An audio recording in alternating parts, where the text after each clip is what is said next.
So Chinua Achebe, one of the biggest, one of the greatest minds to ever come out from the entire world, one of the biggest exports, luminary icon, literal giant and titan of the whole world, said that the problem Nigeria and Africa is fundamentally leadership. And we read that in book. There was a country and so many things, and people don't even understand it. You know, Chinua Achebe foresaw everything that we are seeing today, and it has not changed. So this takes me to the June 12th lecture that I held in Lagos. I've forgotten his name, but I picked that from a speaker there, and he said that de-intellectualization of the Nigerian politics is what brought us here. The solution.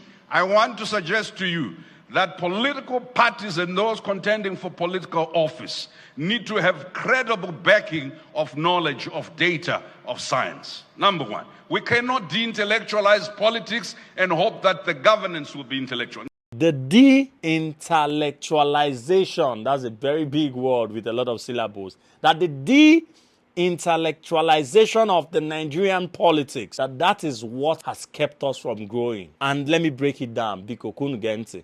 He said that a lot of our political parties are not founded on ideologies. They don't have no research wing, which has remained the biggest problem we face in Nigeria.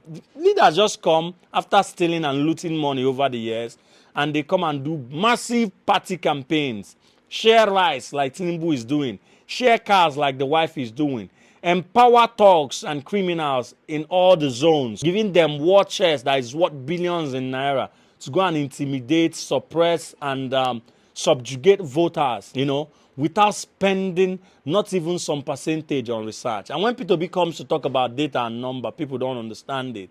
Let me tell you, China and America are locked into AI, server, and data war. China is burying a lot of servers, AI servers in deep oceans because of cooling.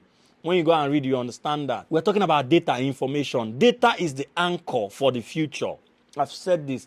Data is the anchor for the future. So if a political party do not have a research wing, what are they coming to do? What is the leader? What numbers are you going to work with? If you don't know the amount of people that are displaced, the amount of criminals, estimated bandits and terrorists you have in the northeast and around Nigeria, if you don't know the amount of mineral resources and exports and the valuation and whatever we have, if you don't know the amount of barrels that NNPC is pushing, if you don't know the amount of out of school children, the amount of poor people in Nigeria, the amount of this, that, how are you going to implement policies that affect them directly? Let me tell you, the Republican and the Democratic Party in America, they spend hundreds of millions, if not billions, in research. There are some survey apps. Now, if you go there, they are basically owned by these parties. They keep asking questions, you know, in state, federal, and all levels to know how their policies and even their candidates are performing across the state and across the country.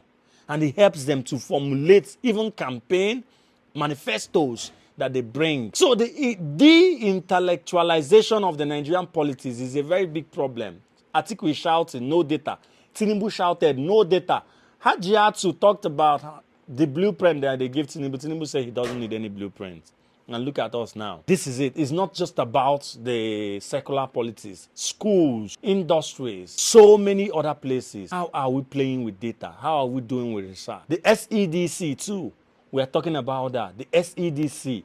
What are we doing about data? Data is life. There has to be a research wing. The research wing that bring up data, simulate them, check them, do some MUSOP, some CHEM, some SWOT, all the whole analysis that you can do in product management, and boom, you have it. So God bless. I hope we intellectualize our politics again these coming years. Shout out.